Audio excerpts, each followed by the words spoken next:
he's frosting a cake. Yeah.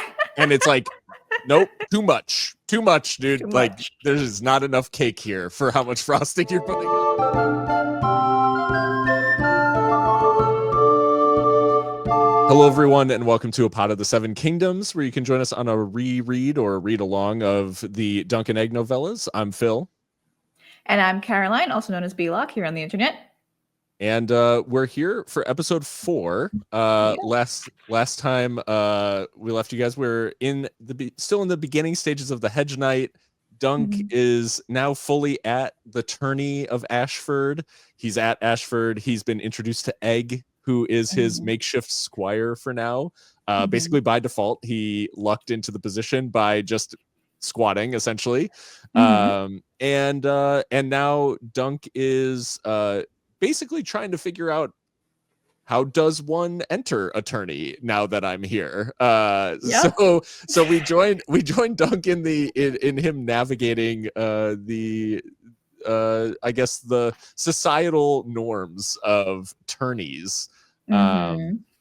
So with this second day at Ashford, it's still pre-tourney, I think, is like, and there's some logistics that are actually explained in this section about how the tourney works and what exactly it is. And Dunk has this whole strategy that he lets us into of how he's gonna like game the tourney a little bit. So because he's here to win. He's got to win. He's totally going to win. It's fine. He has to win at least one joust. That's what we found out. He's got to win one. Yes. But so his second day at Ashford, as he awakes in his all natural pavilion, what happens with Dunk in this section?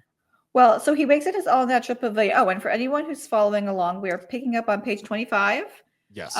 Where the page break is, and we're going to page 40 where the page break is that ends with he hefted the sack of armor and turned his feet toward the merchant's stall in search of steely pate. So our good tall boy Dunk wakes up in his all-natural pavilion, which just means under the tree where he slept. And he has to go into the tourney grounds, but he has all of his stuff there and his new squire, and so he leaves Egg with all the stuff and is basically like, don't you steal it. Otherwise, I'm gonna be mad about it. And then Egg's like, yeah, I'm not gonna steal it. It's fine. And Dunk's like, I know you're not, because I'm so tough. Exactly. And then rides away. And he literally thinks to himself, I'm a great fool to trust the boy so far, but it is no more than the old man did for me. So he knows that he's leaving all of his worldly possessions with this like 8-year-old kid he met yesterday. And fantastic. We get more Egg sass, which is just going to be, it's just an enjoyable part of this, where he's like, I'll hunt you down like with dogs, and he's like, you don't have any dogs.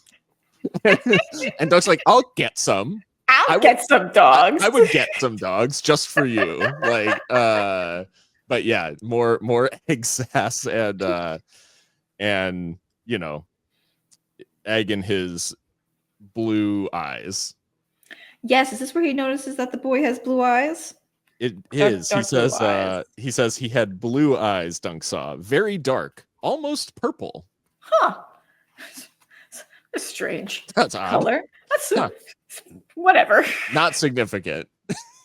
No, he's just some stable boy, not stable boy who's from King's Landing, whose mother's dead. Huh. Wait a minute.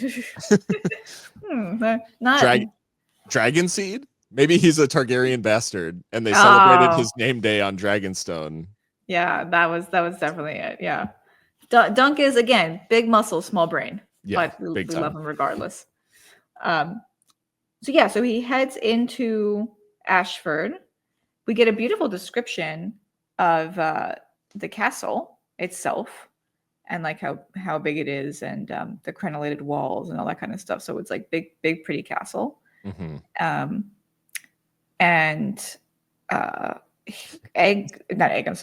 goes and he wants to sign up for the tourney. Yep. Yeah, he has to meet the steward. So a stable boy takes his horse and he has to meet the steward. and he gets asked because he says like, my lord's tourney is a tournament for knights, so are you a knight? And he's like, Oh yeah, definitely. he just Yes. nods. He just Yes. nods. And this is where again, like we get the sort of like, I know there's like controversy about like, is Dunk a knight or whatever. There's no controversy. Like There's no controversy. He was not knighted. He nodded, wondering if his ears were red. Like he's clearly lying about all. Don't your ears get red when you tell the truth? Come on. Yeah. Like, what are you gonna do? I do love. There's like the movie A Christmas Story when Ralphie goes to see Santa. Mm-hmm. And he finally gets up to Santa, and Santa's like, "What do you want for Christmas?" Or like, he's like, "Do you have a name?" And he's like, just like nodding. He's like not speaking. That's this interaction where he's like, "Are you a knight?" He nodded, wondering if his ears were red. A knight with a name, mayhaps. Like he's not speaking. He's just nodding at this guy. Like, yep, definitely a knight. Definitely a knight. It's just so funny. I like also just before that, so when he's first going in, someone says, "Come to enter your master's name for the lists." Yeah. And he's like, "No, it's my own name I'll be putting in." And it's like, oh, he got confused for a squire. Yeah. Because he is a squire. Yeah. And it's about to get much, much worse in terms of who he gets confused for. Oh, poor Dunk. But yeah, this interaction with the steward is like genuinely some of the most uncomfortable that I've been reading, just because you're like, you feel so much for Dunk in that he needs to enter this tournament. Like he needs to be a knight to have any sort of like station or like continued station in this society, right? Like, so he simply must enter the tournament. It's non-negotiable. And he is now trying, like, he's realizing in real time that he has to be able to tell this story convincingly to people. And so he is kind of coming up with the details of how he is a knight, like as he's talking to this guy. Well, I found it interesting that the fact that he would go in and be like, "I'm a knight, I'm Sir Duncan the Tall," and they're like, "We have to run a background check." Like hold on. There is a little bit of I wonder too with Hedge Knights, because I feel like there probably is a little bit of an extent of like, well, who have you worked for, essentially? And then if it's someone that's easily sort of, they can, they can cross-reference it easily, then it's like, oh, okay, yeah, like he said he worked for the,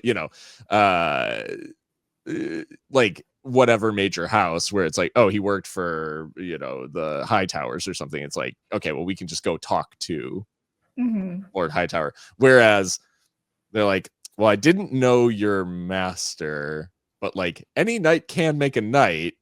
So does anyone else know you, like, or know that you're a knight and can vouch for you? Because like, you look too poor. Like, I guarantee you if someone walked in there in like silks and velvets and all that sort of stuff and was like, I'm a knight, and they would have been like, yep, you sure are. And you probably have plenty of money. So like, feel free to continue to spend it amongst our various vendors and like whatever. Yeah. I have a similar like real life experience where, so for those of you who don't know, I'm a criminal defense attorney, allegedly.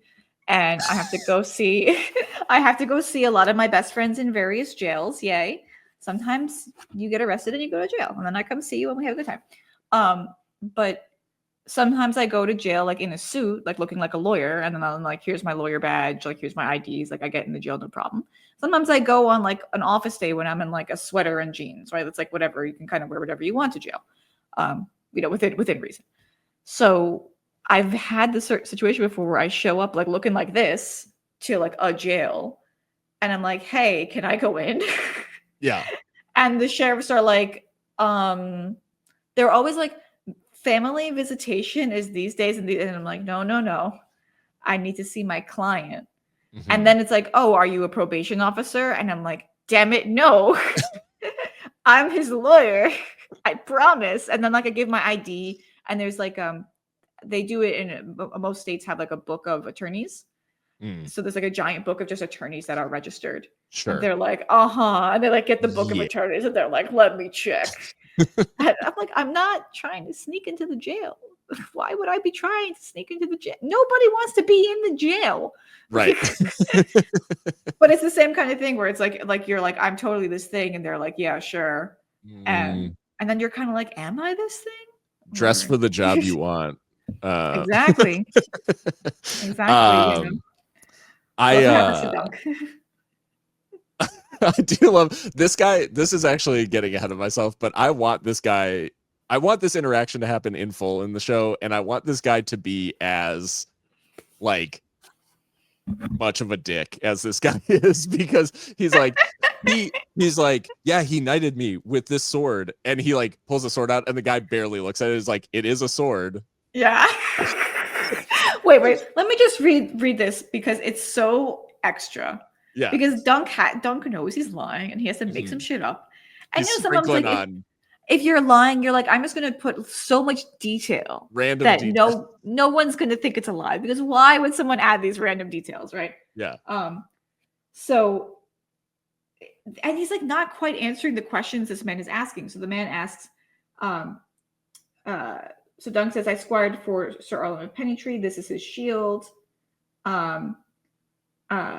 He knighted me before he passed with his own sword. Like pulls out the sword and puts it on the table. Yeah. He's like, he knighted me with this sword. Sword on the table, like big dramatic. Oh, you're right. I would love this as a scene on the show. It'd be great. And the master is like, it's a sword, okay? I've never heard of him. You were his squire, you say. And Dunk's response is, he always said he meant for me to be a knight, as he was. The question was, were you his squire? Yeah. That was the question. The answer is yes, I was his squire. Mm-hmm. But Dunk launches into, he always said he meant for me to be a knight. When he was dying, he called for his longsword and bade me kneel. He touched me once on my right shoulder and once on my left and said some words. And when I got up, he said I was a knight. And the master's like, okay, did anyone witness this? And only a robin up in the thorn tree. I heard it as the old man was saying the words. He charged me to be a good knight and true, to obey the 7 gods, defend the weak and innocent, serve my lord faithfully, and defend the realm with all my might. And I swore that I would. Yeah. And the master says, no doubt. And the text says, Plumber did not deign to call him sir. Yeah. He clocks Dunk right away as a bullshit artist. Just immediately is like, yeah, okay. Yeah. Sure. It's fantastic. It is. Oh, it's so good. And I think it's a classic case of like a practiced liar, right, would have gone in there and been like, don't answer questions that you're not asked, like say exactly like keep the details out of it, like all this sort of stuff. And Dunk is clearly not a practiced liar. Like he's not used to having to lie about stuff. And he lays it on. He just like keeps, it's like he's frosting a cake. Yeah. And it's like, nope, too much, dude. There's not enough cake here for how much frosting you're putting on. I just love that. Did anyone see this? Only the robin in the thorn tree above. Like, yeah.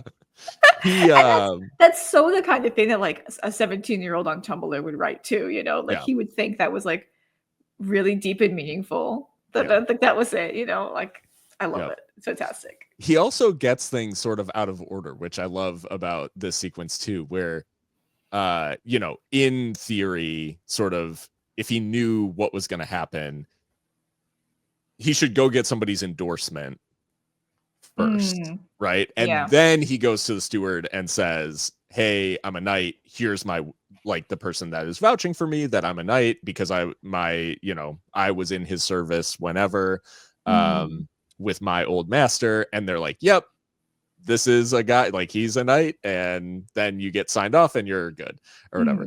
What I love about this is it's so clunky because he basically gets told by this guy, like, okay, well then go, like, if you know Lord Dondarrion, then like go get him, like get him to endorse you and then you're fine. But like, otherwise, no. right? Where it's Yeah. like, so now he's got this sort of errand of like, okay, the one guy I said that knows me here, like Mhm. now he has to endorse me. Like I basically have no other choice of like Yeah. Oh my God. if Yeah. he doesn't get on board now, like, and so he's done things like sort of completely backwards where he could have spent any amount of time like at the if he knew, and this is where Dunk is just not he's just not used to Mhm.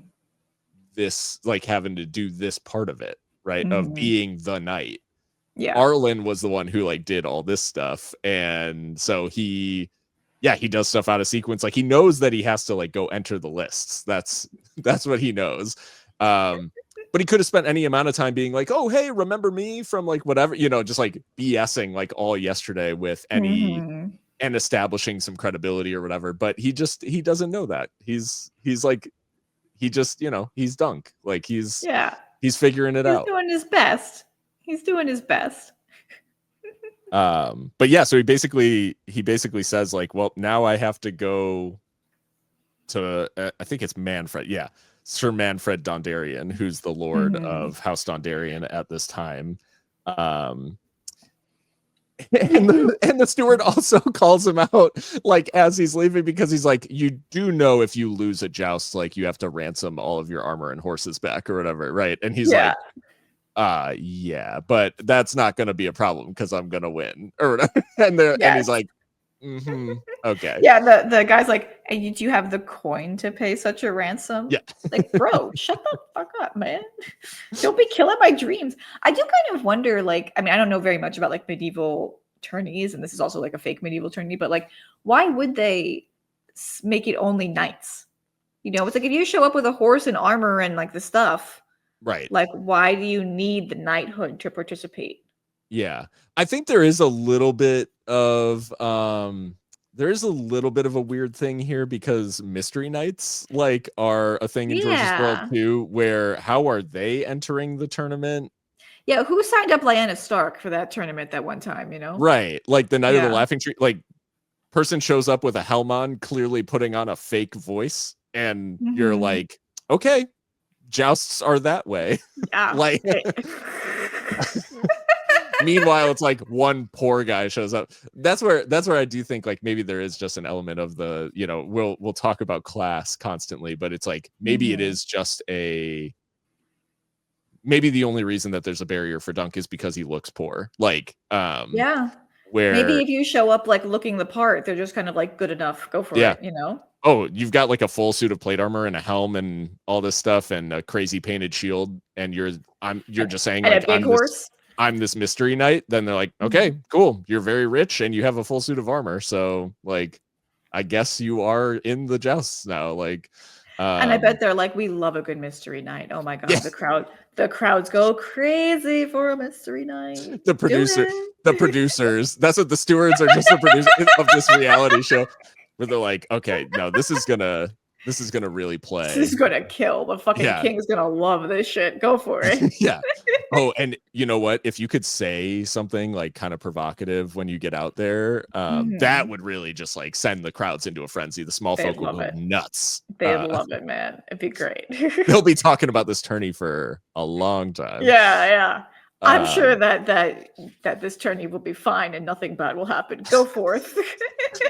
man, I'm now thinking of like the joust folks, like these stewards and lords who put on these jousts as reality TV producers, and there's something there. What do you wanna bet they, like, make the mystery nights on the side themselves? They're like, "And It's like, on day 2, there's gonna be a mystery night." yeah, Like, yeah. they just spread a rumor through the camp, like, "I hear a mystery night's coming tomorrow." Who could it Ooh. be? Who gonna be? Yeah. Oh. Oh man. Yep. It's like pro Okay. wrestling, basically. Yeah. No, I I do really I love that idea. Like, getting you good content for TikTok, see? Right? Everyone check out Phil's TikTok. Yeah. This is totally a thing. Okay, you're gonna go out there and you're like, yeah, no, it's a thing. So then Dunk goes from one basically humiliation to the next, which is Yeah. he wants to speak to the master of horse because he is coming to the realization that he needs to sell one of the horses. And Caroline, I was thinking of you while I read this because I was like, this is going to be a tough section for her to recount. It is. As my name is Caroline, I am a recovering horse girl. I was one of my school's 2 horse girls in high school. It was me and another girl named Mackenzie, of course, as classic horse girl names. Yeah. And yeah, that is one thing that I always find really sad about the whole medieval setting is like you can't get attached to your horse because like they are like a car, right? They're meant for like a logistical purpose and they do die because like you're riding into battle, like people kill your horse, you know? Yeah. I would lose my mind if I was like a knight in battle and someone killed my horse. I would like kill everyone if they killed my horse. And the idea of having to sell, he sells Sweetfoot, who had been Arlen's horse, like the horse that Arlen primarily rode. And it's like that's just so sad. It's like he has to sell his dad's car basically, to get money. And like his dad just died, you know, and it's just like the whole thing is sad. And he tells her to be good or something like that. I'm like, oh, come on, man. Yep. I got to go play Barbie Horse Adventures now to make up for this. Go brush my horse's mane. It'll be fine. And and then he gets then he has a moment of like it is big dumb dunk of a big party arrives, and we're talking 100 men, a large party of knights of mounted archers, 100 men at least, riding some of the most splendid horses that Dunk had ever seen. And he says, some great lord has come, and grabs the arm of a stable boy going past him and is like, who's that? Yeah. Can you imagine Dunk, who is like 7 feet tall, just grabbing you? Terrifying. Terrifying. And he has no idea. He's probably just like, who? He thinks he's like touching you softly, but he's like grabbing you, and like, this giant just grabs you. Be like, who's that? Yeah. And it's like, you dumb fuck. Look at the banners. It's the crown. Come on, man. It's literally, it's black and red. You know this. The way it's written here, like of the Targaryen banners, is like worth talking about because a gust of wind lifted the black silk pennon atop the tall staff, and the fierce 3-headed dragon of House Targaryen seemed to spread its wings, breathing scarlet fire. Just like there is a like almost otherworldly majesty about a fucking piece of cloth, right? Like and the weight that it carries, like for someone like Dunk, who is, you know, like seeing these banners probably for the first time since he left the capital, right? Like as a child. Yeah, I mean, unless they were involved in, I mean, it's possible like he could have seen them here or there around, but yeah, it's unlikely. It's also silk is I'm assuming in their world, as in ours, silk is a particularly expensive and luxurious fabric. Yeah. So like, it's one thing to use it in clothing and dresses and doublets and things like that, like when you're wearing it, but to have enough of it to make your flag out of it is like very like, fuck you. Yeah. It's like, here's my flag. Fuck you. Here's even all my banners silk. Are silk. Even my banner is silk. You've never touched silk in your life. Fuck you. Yeah. Look at my fucking banner. No, it's crazy. I loved that. I love that. But he gets immediately mistaken as a stable boy himself. As a rider dismounts and says, boy, let go of that nag and see to my horse. And Dunk's like, he's talking to me. That I blame this on the prince though, because Dunk, again, 7 feet tall. Why do you think that's the stable boy? Yeah. What about, I mean, okay, maybe he looks poor, sure. But like stable boys are boys, not like someone who is definitely taller than you. Like there's no way that this particular prince is taller than Dunk. No. Can you imagine like a little prince like going up and like take my horse, boy. Yeah. Like the privilege is crazy. But I will say this prince is particularly entertaining because his immediate, like, he's just immediately quick on Dunk is like, I'm not a stable boy, my lord, and he's like, not clever enough. And I was like, got his ass. Damn. No, it was so we get the description of this prince who we don't actually know who it is, and Dunk actually spends like a fair bit of time trying to do the math because he's like, I know the princes, but like, who was that? Because he's like, he says he's near Dunk's own age. And he does specifically notice the prince's deep violet eyes, in addition to his curls of silver gold hair. So it's like he notices the hair and then notices the eyes being purple specifically, which I thought was an interesting detail. And he's trying to explain his way out of this. And while he says like to the prince that I'm a knight, the prince just says knighthood has fallen on sad days. Damn. And then a stable boy shows up and Dunk says like he was forgotten immediately. Like it's as if like Dunk has just been delivered like 3 devastating blows, right? By a prince of the realm. And that prince won't remember that interaction by the time he goes to sleep, right? Like that's the crazy, again, like into the class sort of stuff of all of this, where this is one of the most consequential interactions of Dunk's life so far. And the guy on the other end of this interaction won't even think twice about it. Yeah, absolutely. And he doesn't even think twice about the fact, or once about the fact, that he insulted a knight. Yeah. You know? Yeah, it's not like, oh, sorry, sir. Like he's like, I'm not a stable boy, I'm not a serving man, I'm a knight. And the prince is not like, oh, I'm sorry, like, or pardons, sir, or nothing like that. Just like, shit, knighthood has gone downhill. Like, damn, man, that's not nice. Very different in contrast to how Dunk treats people. Yes. Yep.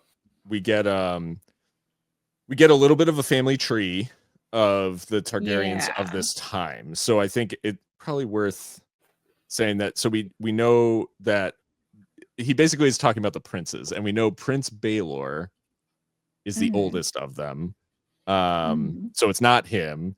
And then Baelor has 2 sons, Valar and Mataris. Which I thought was funny, where Valar is called the young prince and Mataris the even younger prince. The even younger prince, yeah. Clever, George, clever. And so King Daeron the Good, we get it that it is, we get that far that it's Daeron who is king at this time. So he has 4 grown sons, 3 with sons of their own. I wonder where that 4th one is. Yeah, who knows? And it was commonly said that Daeron II and his sons had left the line secure, which I thought was very funny.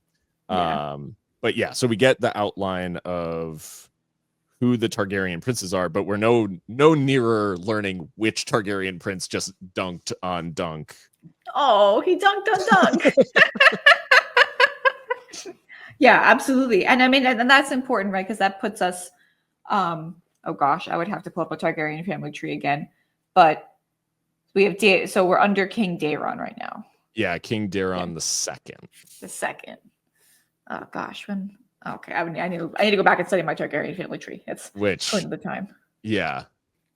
It's we know it's in between Aegon the Fourth and Aerys the Second. That's where there's a lot of Targaryens. Yeah. Okay, listen, and they're all married to their brothers and sisters and stuff. Exactly as you do. So Dunk gets dunked on terribly, and then he gets blown off by the Master of Horse. Yeah. Who uses the interaction, like the time in the interaction, to be like, do you know how much shit I have to do? Which I just thought it was very funny, like event planner energy from the Master of Horse. Yeah. Of like, don't bother me with this. I'm like busy seeing to the VIPs. Do you see how many fucking horses they brought? God damn. Yeah. But then there's this great interaction between Dunk and the Kingsguard, which I really liked. So he the Kingsguard Knights kind of hung around, Yep. and so he went and introduced himself, and he's like, "I'm Sir Duncan the Tall." And they don't say to him like "fuck you," or they don't say like "yeah, sure, Jan." They're just like, "Well met, Sir Duncan." Yeah. And they're like, and it's Sir Roland Crakehall and Sir Donald of Duskendale, and Yep. then they like chat, they like And hang out. The Crakehalls, if I'm not mistaken, are a Western house, I think. I'm bad at those I smaller want to houses, say so I'm not I want to sure. say they're a Western house, and then Duskendale we know is a Crown Lands house. And the interesting thing about the about Duskendale in particular is that the Darklands, like House Darkland, which I'm assuming Donald is a Darkland, but maybe not.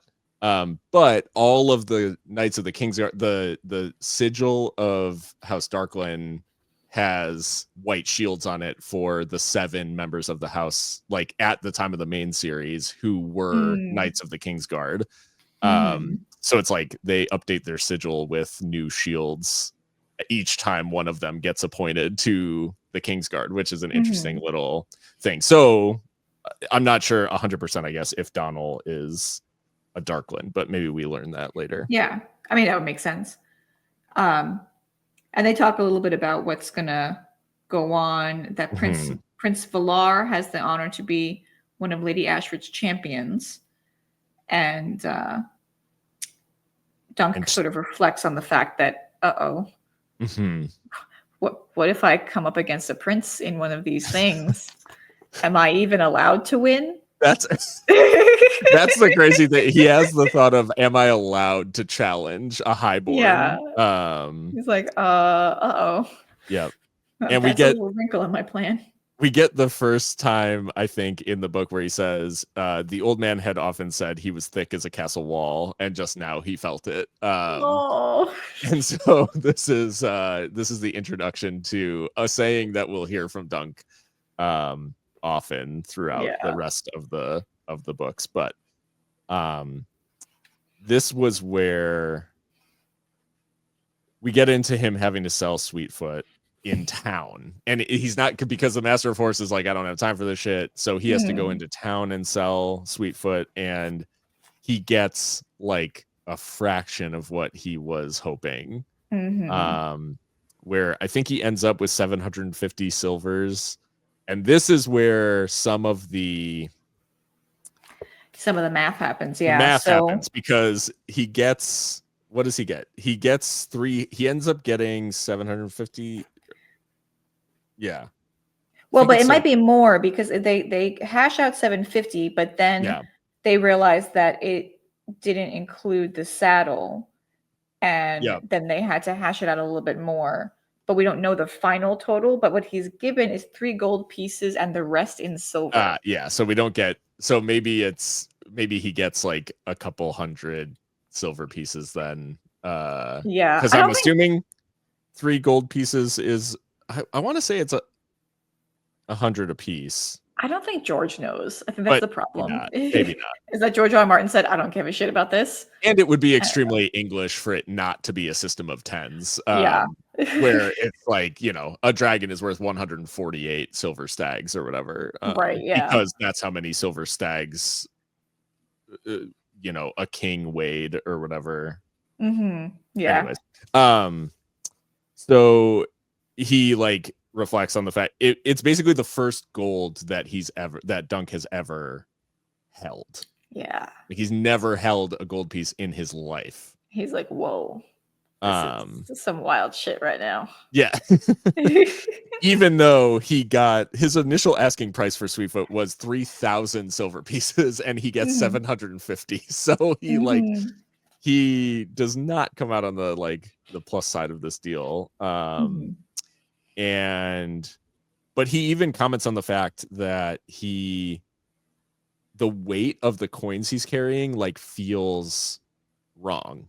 He can't get used to. He was giddy on one hand and anxious on the other, where he's like, I'm carrying too much money. It's like when you get your first big girl job and you get paid a real big girl check, and you're like, what do I do? like someone deposited like more money than I've ever had in my account. Yeah. Now what?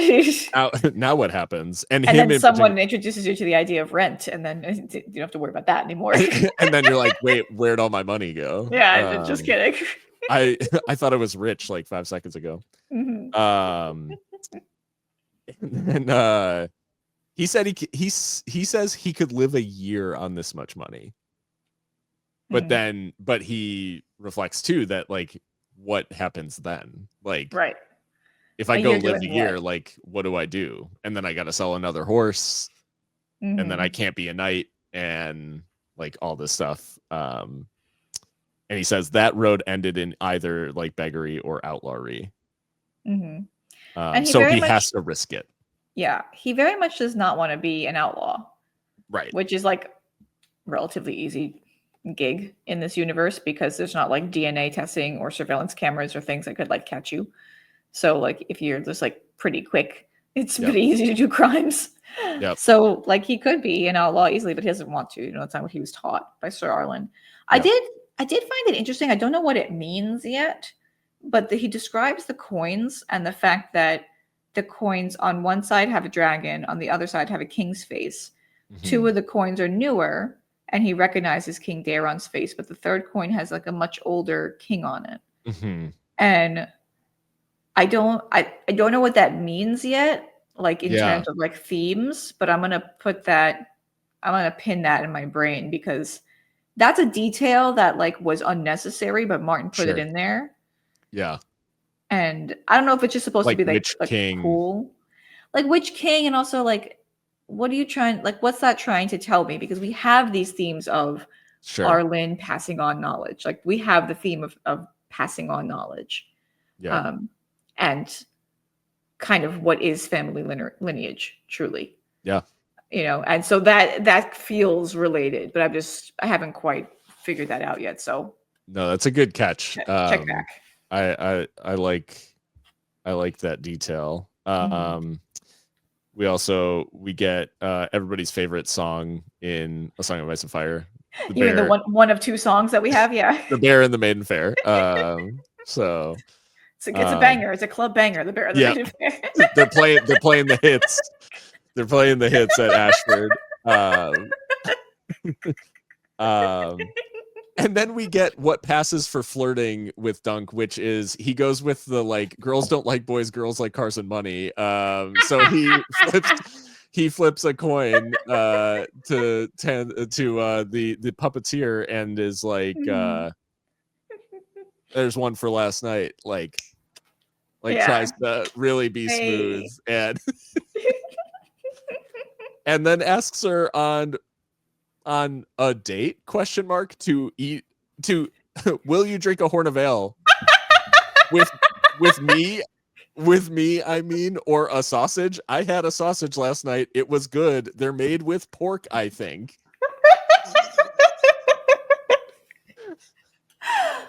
This section is autobiographical for George R. R. Martin. Yeah. He did this. He did this when he was 17.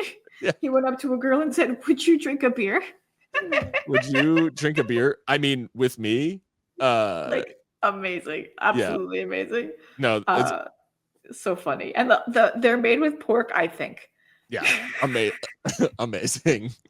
That like the detail there is so good. I think too, just like the fact that this plays into like Dunk doing too much in these conversations, right? Where he could easily lean on the fact, like, if you know this world is anything like the real one, then being tall is in and of itself, like, you don't have to do any work. Like, tall white men are ruining everything. Yeah, exactly. This guy, to be attractive, all he has to do is exist, like, because he's tall. So he can just like, he doesn't have to say anything. But that's what makes him so endearing. And he's like, he gives off short guy energy. Oh, he does. Like in these interactions, which that's because George R. R. Martin. Which is why I like him, because otherwise I would detest Sir Duncan. He doesn't realize how tall he is. Yeah. He doesn't feel how tall he is. Once he figures out what a superpower being tall is, then we're all in trouble. he could take over the world. Yeah. And she treats him very respectfully, but is like, I'm at work. Yeah, I'm currently at work. This is like he went up to the barista at Starbucks and like flipped her. Hey, do you want to get out of here? Like, hey, you want to go get a drink? She's like, sir, this 10 a.m. Yeah, it's 10 a.m. and my shift isn't over until 3. So yeah. No, what's that? It's a sir, this is a Wendy's, like she's just like, I can't do that right now. And then she goes back to the fierce fat Dornish woman who worked the puppet knight. Yeah. And he's like, damn. And it's like, dude, that's probably like her mom. He probably like asked her out in front of her mom or something. Or just her boss. Yeah, like, exactly. How uncomfortable is that? Yeah. And then he notes that she's a pretty girl and tall. I would not have to kneel to kiss that one. Oh. Yep. And he thinks about the kissing lessons he got in Lannisport last year. But she'd been so short she had to sit on the table to reach his lips. And then he thinks about it's jousting he should be thinking about, not kissing. Oh, Dunk. Which is such that's a very like teenage boy thing of like, I have a game today. Yeah, I have to focus. Yeah. I have to do my dungeon raid in World of Warcraft tonight. I need to focus. My Blood Elf Mage, I need to get a few levels before we do our raid. That was me when I was a teenager. That was a direct quote.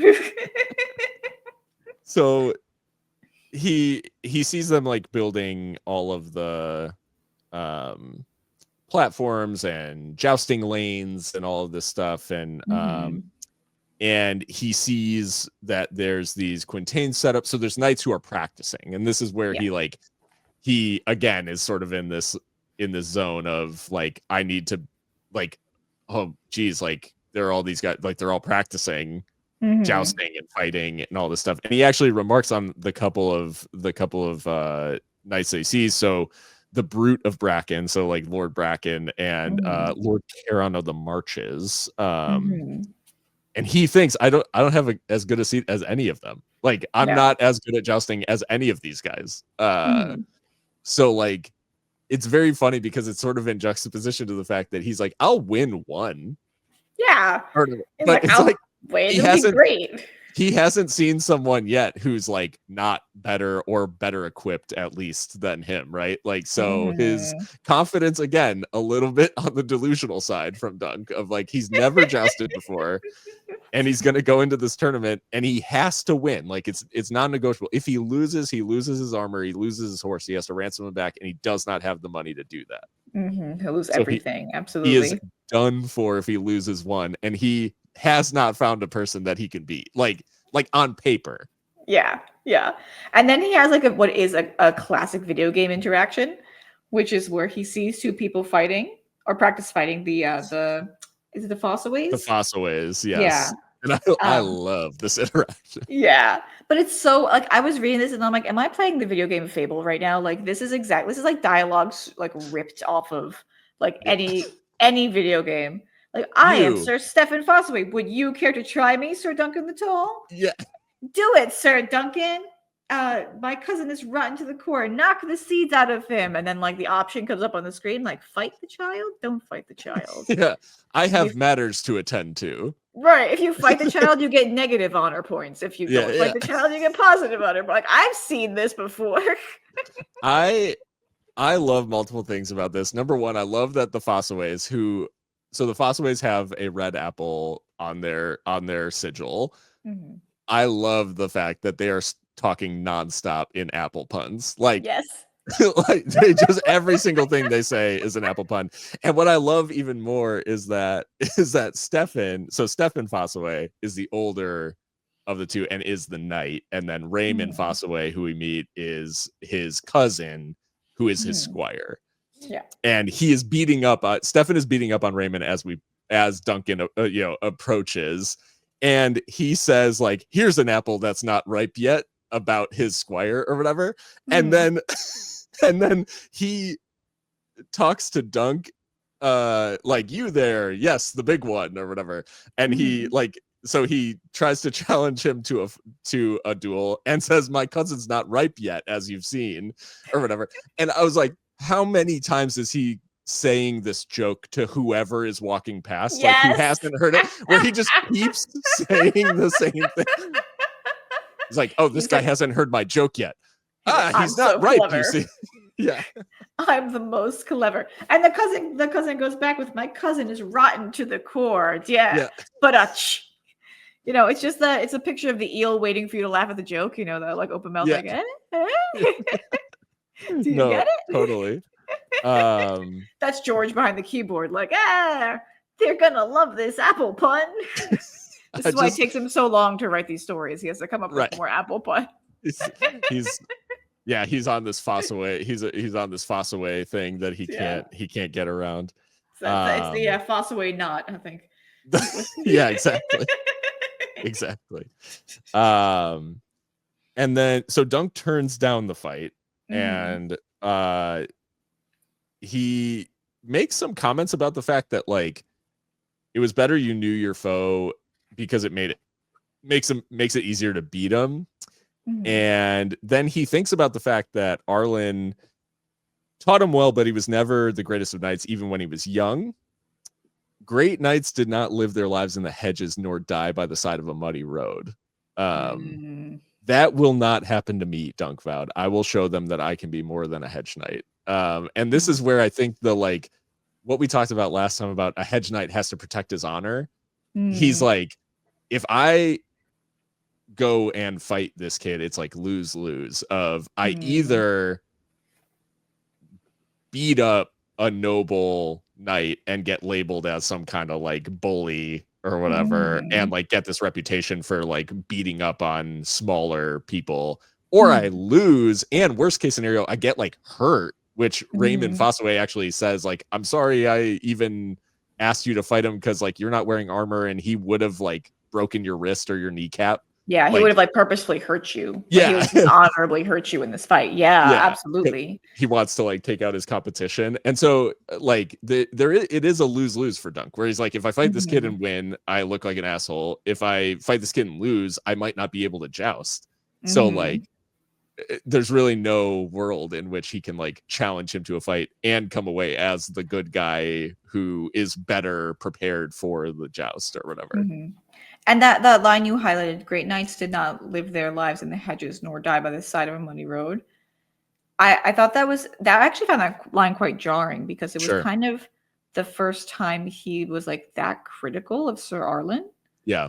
You know, because like, it's not Sir Arlen's fault he got sick and died. That happens, bro. Like, he's not like less of a knight because of that. But like, you know, Dunk has the combination of like the kindness of that Sir Arlen infused in him and taught him, and like the ways that Arlen taught him, and also like the standards of society and the pressures of society as well. And I thought that was interesting, because he has to kind of parse that. Like, he wants to be more than this. He wants to be more than a hedge knight, which means he wants to be more than the master that saved him. Right. So like, he wants to outpace this person that did everything for him. Yeah. And like, that's an interesting position to be in. Yeah. You know? Yeah, I think too, it gets back into sort of these themes and the concept of knighthood, and like what he's saying about great knights don't die on the side of the road. I think like the reality of that is that great knights, like very good knights who are good, noble, honorable, all of these like things that people attribute to great knights, people who are actually that way, die sick on the side of a muddy road like all the time, probably. Right. Like where it's like, where it's like, if you are a renowned knight, like you may not die on the side of a muddy road, and it doesn't mean that you were great. It means like you may have done something that got chronicled in a way that painted you as great, or it could be someone who is fake. Right, like the people that he thinks about in terms of like great heroes and stuff like that towards the end of the chapter, or the end of the section, is most of them are legends. Like they're not necessarily even like real people. Mm-hmm. Like Simeon Star Eyes and like Serwyn of the Mirror Shield and all of these people that he thinks about. Yeah. Those are Sure. folk tales. Like they're not real people. Yeah. Right. Like, so when he thinks Exactly. about great knights, he's thinking about like he's assigning an almost supernatural sort of quality to what makes a great knight. And we don't even know, like, Simeon Star Eyes, like, we don't know how he died. His death isn't part of his folklore. Right. Yeah, You know, Serwyn of the Mirror Shield. Serwyn of the Mirror Shield, you know, they're what's known about them is the ways they didn't die, like the stuff they did that Right. didn't kill them.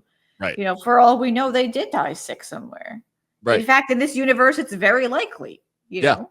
That's like, how most people do just die of some illness, right? Right. Like, yeah. I mean, in our universe, it's very likely. That's just like something that happens. Yeah. And it's interesting because Serwyn of the Mirror Shield came up in my other podcast, House of Fire and Blood, with Gretchen in what will be our latest episode by the time this comes out. Sure. And we did decide that Serwyn of the Mirror Shield was not a real story. Yeah. Oh, yeah. Almost certainly. Yeah. Not. A dragon's not falling for a mirror. Exactly. I wasn't on this podcast, but I can assume that I know, like, yeah, that's basically what we're talking about. Yeah. What kind of the dragons are extremely smart in this, like. Well, also what we decided was that maybe what really happened was it was like a baby dragon, like, you know how, like, have you ever introduced a kitten to a mirror? Sure. You ever seen a kitten see a mirror for the first time? Yeah. They see their reflection and they freak out and they like puff up and they're like, you know, yeah, because they think it's another kitten and it's adorable. Right. So we decided perhaps it was a baby dragon, and it saw its reflection. It was like, you know, like it didn't know what the reflection was yet. And then that's what he slayed. He slayed a baby dragon. A baby dragon, yeah, exactly. And it just, you know, just spiraled out of control. The story snowballed over time. And he does think about a couple of real heroes, but like this is another one where Aemon the Dragon Knight is like is legendary, and like there are questions about whether Aemon carried on an affair with his sister and his brother's wife, you know, his brother's wife, his queen, right? Like, did Aemon, like, we knew that he was in love with his sister, like, and that was like a well-known thing. And so what's worse, is it she's his sister, she's married, or she's married to his brother? And he's a Kingsguard, so he is like would be breaking an oath, like even beyond all of those sacred things. So it's like, and oath breakers are obviously horrible.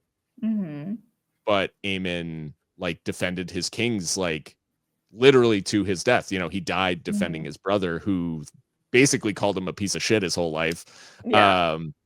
And treated him like garbage or whatever. So he was honorable like in those ways, but he was potentially, if you depending on who you believe, like dishonorable in many other ways, depending on what lens you apply. But he was dishonorable in a sexy way, and that's fine because we like that. And he was probably tall. So he was could probably fucking tall, you know? No, so it's very funny that like all of these concepts of what makes a knight great, like again, called into question of like, he names all these great heroes who have won great victories, and he says they were great heroes, brave men of noble birth, except for Florian the Fool. And he said, and what am I, Dunk of Fleabottom or Sir Duncan the Tall? Oh, so you're Sir Duncan the Tall, buddy. It's there's very much a like these themes of not only, I mean, what we talked about last time about names, talking about the concept of knighthood, like it all really gets like fleshed out here, not to mention all of the class stuff that happens to Dunk at the beginning of the section. So it's like, it is very much a there's some massive I guess expounding upon these themes, and it's just like really, George is really like hammering these home in this section. Oh, definitely. Yeah. We did kind of analysis as we did summary. So which is totally fine because this was a longer section. But yeah, we definitely hit on like the classism stuff that's going on. There was something, the eye color I wanted to bring up. Yes. Because Dunk is like within the same section that we happened to pick. So it's like within a few pages. Dunk is like, that kid's eyes are blue. kind of dark, almost purple, moving on. And then he sees this prince and he's like, blonde hair, purple eyes, Targaryen prince. Got it. Yeah. And he even says something like they're known for their what does he say? He says like they are the blood of like basically like the blood of lost Valyria across the seas, and their silver gold hair and violet eyes set them apart from common men. Set them apart from common men. Okay. Mm-hmm. So except that he has already encountered someone with purple eyes that did not manage to set that child apart, right? Yeah. So my point being, so much of identity is contextual. Mm-hmm. So, and that kind of goes when we were talking about with like the clothing and the names and all this stuff. It's like who you are is so determined by where you are and controllable by where you put yourself. Yeah. So like Dunk trying to become a knight is like a perfect example of that, right? Like whether he's knighted or not, which he wasn't, but whether he's knighted or not is irrelevant. Sure. He's putting himself in the position of being a knight, and like the comedian stepping onto the stage and saying, "It's going to be great. It's going to be fine." You know, I'm doing good. I'm doing good. It's going great. And you know, it's the same thing with Egg. Like Dunk totally and Dunk is not the only person who misses that Egg is a particular child, right? Because no one else notices either. Right. You know, Egg mentions he rode on like a cart to get to Ashford. Yeah. Which means he encountered other people, which means that plenty of other people saw him and no one was like, sure. You know, no one clocked that. Don't I know you? Right. Yeah. But with the Targaryen prince arriving with the heraldry and the horses and the knights and the clothes and the hair and all of it and the attitude, you know, Dunk was able to be like, that's a prince. Yep. So much of human identities is contextual to where contextualized by like where you put yourself. Along with how you're trying to be perceived, like where you actually put yourself in the scheme. For sure. It's funny you mentioned that because he actually, like when Dunk meets the prince, the first thing that he describes is that he wore a black cloak bordered in scarlet satin, but underneath was raiment bright as flame, all reds and yellows and golds. And then he says like he's slim and middling height, near Dunk's own age, curls of silver gold hair, right? Where it's like, if this guy was in, like, just had blonde hair and was in rags, right? Like, would Dunk think like this is a prince or whatever? Like, even with like all of the other, you know, sort of hallmarks of Targaryen looks, you know, like if he doesn't show up in a cloak that literally has a freaking dragon on it, like, like would he notice? Or would anyone notice? That's kind of that's kind of the no, that's a very good point where and I kind of love this theme tying into another theme, which is that Targaryens are not special, which is kind of one of my pet theories. That Targaryens are not magic. There is no such thing. Controversial opinion, I understand that, and people may not agree, which is fine. Also subscribe to this theory. Yes, I've got another one. Targaryens are not magic. They're just people. They're just very white. Being very white doesn't make you magic. Yeah. It just makes you very white. Yeah. And the fact that you have a child who we as the reader should be picking up what Dunk is not, that this is a Targaryen child, that is just totally flying under the radar. That like this kid's just like back at Dunk's camp right now. Yeah. And no one's like, where'd he go? Or like so far, no one's like, where'd he go? You know, that's, I think, if a Targaryen is so special, how could they go unnoticed? Right? If they're that special, they're that magic, they're that important, you know. And I think part of what this story is doing in the larger pantheon of A Song of Ice and Fire is making that point again, which is made elsewhere in both the main series and Fire and Blood and the World of Ice and Fire. But that point of like the concept that Targaryens are so special is propaganda from the ruling family. Yeah. You know, and like the fact that their prince rolls up with all these knights and all these Kingsguard and the raiment and everything like that. So you can't possibly be confused Right. about who he is. Even if you're Dunk the Tall, you can't possibly be confused about who this person is. Right. Is all intentional. It's all part of the game of making you think we belong in the ruling situation. Like we belong to ruling over you. Don't ask questions. Don't ask questions about that. We're better than you. Yeah. Well, and they carry through even to bring it back to names as well, and like the power of names. You know, as he reflects on sort of the family tree of the Targaryens, the idea that the princes are, you know, Baelor and Valar and Mataris, these like clearly Valyrian names. They're not named shit like Ned and John and no Bobby B. Exactly. Like there's not like these. They have maintained this air of, you know, being above, you know, and people even referencing, you know, the Targaryens were closer to gods than common men or whatever. Like they maintain that by keeping like Valyrian names and certain customs and certain things because it separates them, but it doesn't actually, like, it's not like these names carry any sort of, they're not spells or something like that. They're not like they're not inherently magic. Like, and naming someone something doesn't inherently, like we said, you know, like we said last time out with like Aegon Frey or whatever. Like it doesn't mean anything. It just like, but it does paint a certain air of importance. Like, and you know, even has Dunk, who is trying to enter this tournament, be like, am I allowed to hurt them if I have to joust them? Like, I love that. And that's the level of sort of almost, you know, propaganda to a certain extent that they've filtered through by keeping these you know, these names and these other things. I think it it all plays back into the this concept that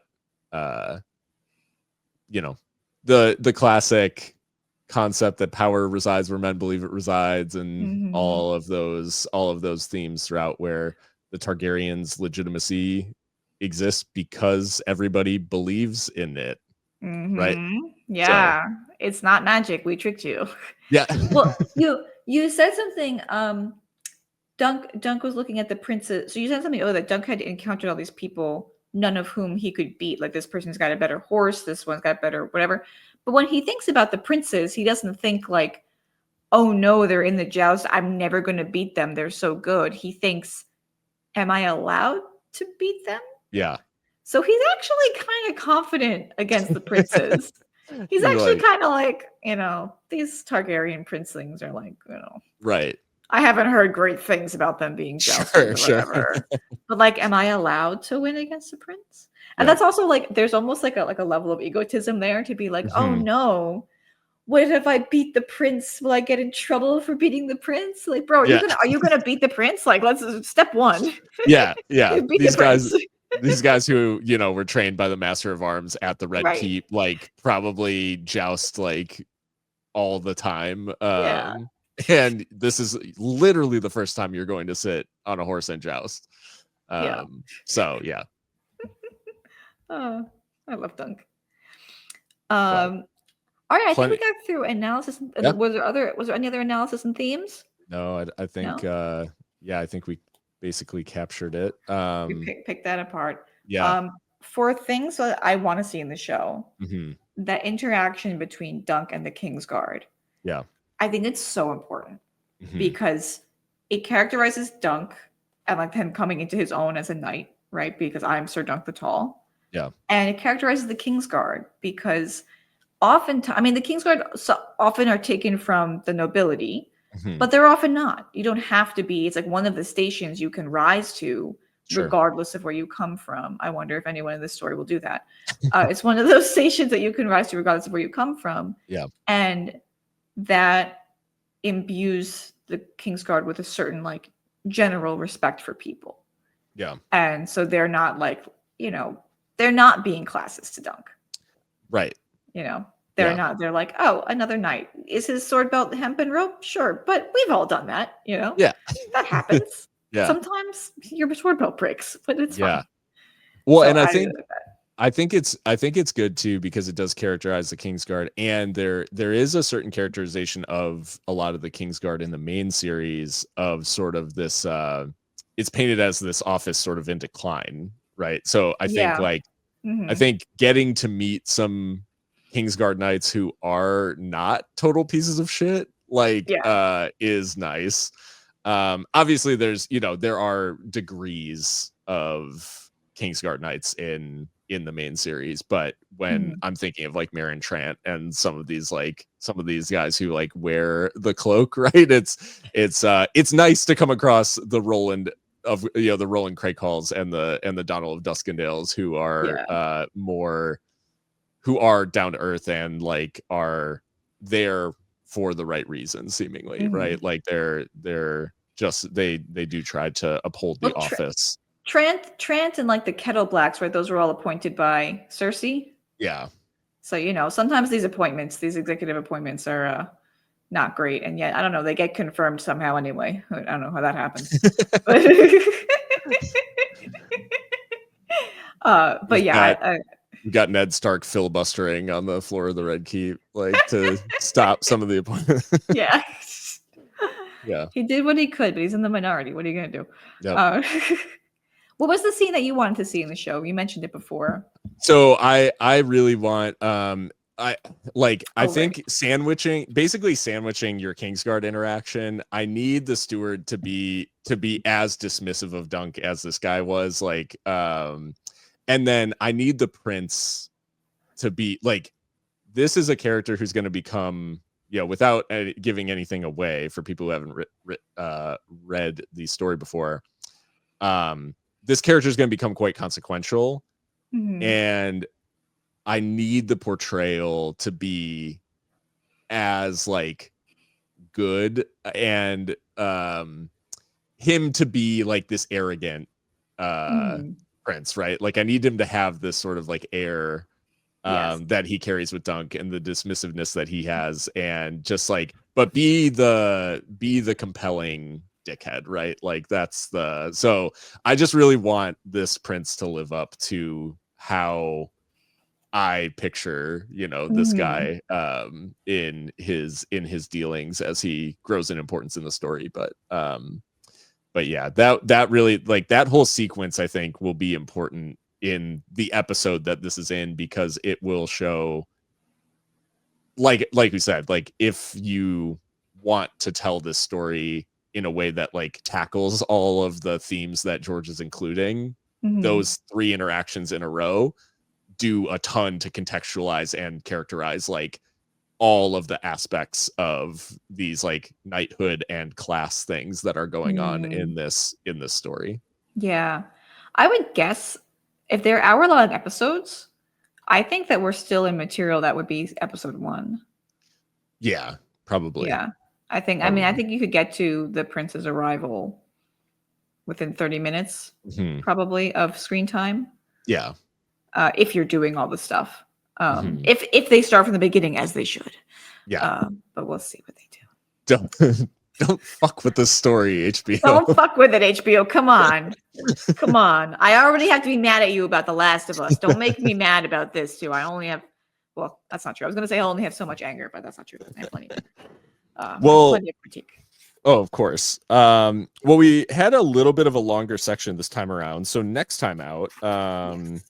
we will start on 40 with Egg had worked manfully, that paragraph at the bottom of 40. Manfully. What an interesting word. Manfully. Yeah. Okay. And Let's the see. next sensible we could go to 50, because on 52 at the start of the page is the first day of the tourney. So like Oh, okay. Perfect. So, it yeah, starts. let's do that. So let's do the end of 50, which the line is puppets. He finished lamely. My So, boy. so He's so yes. So sweet. we'll just keep it to the 10 then. So for Yeah. end of 40 to 50, just above the illustration of the puppets. So Yes. yeah. And So then Caroline, where can folks find you on the people internet? can find me so many places. You can find me on TikTok as Block. You can find me on Blue Sky as Block. You can find me on YouTube as Barely Functional B. If you look in the comments to our videos, perhaps you'll see me commenting on our own videos and talking about how great they are. And you too should join the comment section. Yes. Why don't you? What do the kids say on YouTube? Like, comment, and subscribe. You know, Yeah. that kind of thing, or whatever. We can't make you do anything, but Right. we do generally want to hear people's thoughts on the sections.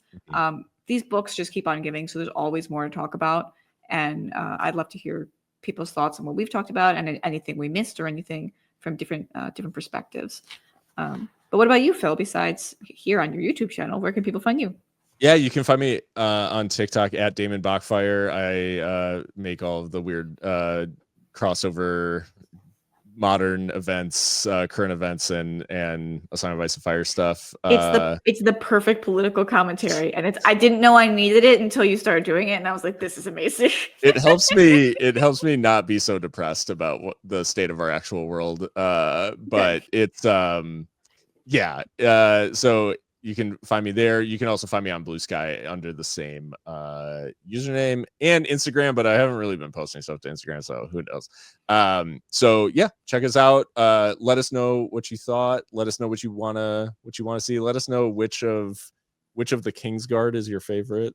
No, I'm really looking forward to hearing from everybody, and we will see you next time. Yep. Bye, guys. Bye.